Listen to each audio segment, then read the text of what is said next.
ناد علی پڑھنا کیسا اور اسی طرح یا علی مدد یہ کہنا کہاں سے ثابت ہے؟ ناد علی جو پڑھا جاتا ہے یہ بہت سے مشائخ سے ثابت ہے.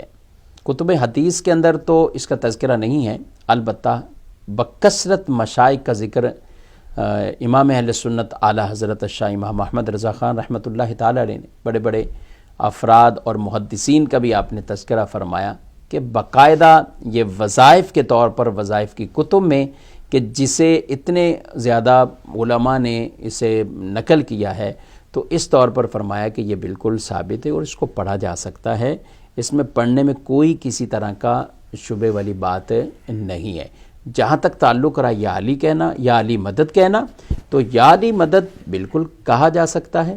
عقیدہ یہ ہونا چاہیے کہ مددگار وہ اللہ کی ذات ہے، حقیقی طور پر مدد اللہ ہی فرماتا ہے. رب نہ چاہے ایک ذرہ ادھر سے ادھر نہیں ہوگا، اللہ کی اجازت سے، اللہ کے اذن سے ہی وہ ذرہ ادھر سے ادھر ہوگا.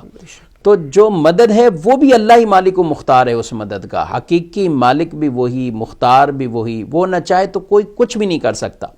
لیکن اللہ نے ہی جن کو طاقتیں دی ہیں، اللہ نے ہی جن کو یہ استطاعت دی ہے کہ وہ اللہ کی عطا سے مدد کریں، تو ان میں فرشتے بھی ہیں، ان میں انبیاء کرام بھی ہیں، ان میں اللہ کے پیارے نیک بندے اولیاء کرام بھی ہیں.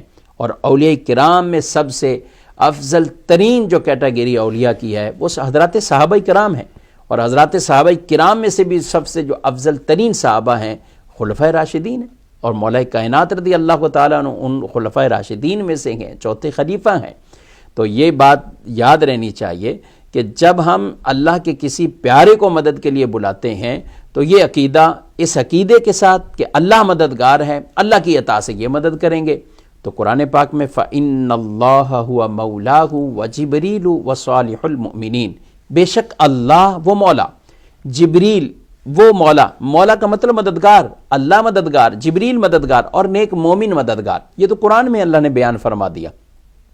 اسی طریقے سے آپ اگر دیکھیں تو جنگ بدر میں، غزوہ بدر میں مسلمانوں کی مدد کس نے کی؟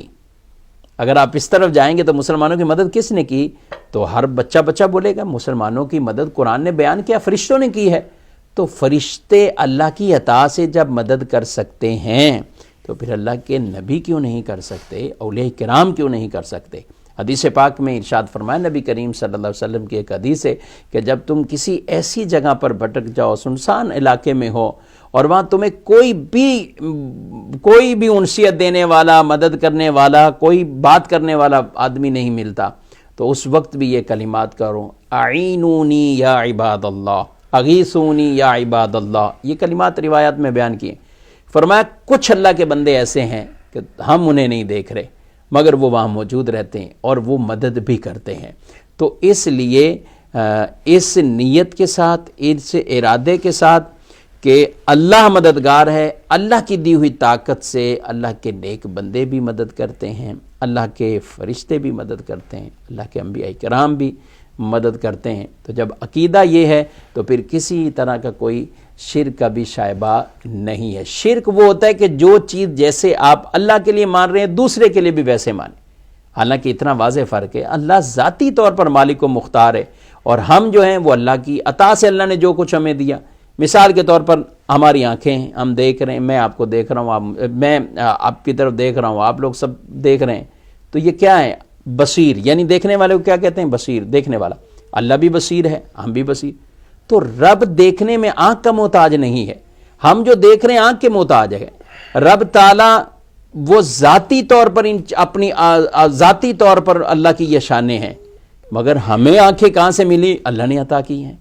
تو کتنا ایک واضح فرق ہے. یہ صرف ایک بتانے کے لیے کہا ہے. اس کے علاوہ آپ کئی طرح کی چیزیں ایسی ہوں گی. شفا اللہ نے دینی ہے، مگر ڈاکٹر کے پاس آپ جاتے ہیں، کہتے بھی ہیں ڈاکٹر نے شفا دے دی، یہ ڈاکٹر بہت اچھا ہے، اس کے ہاتھ میں شفا ہے. تو مراد اس سے کیا ہوتا ہے؟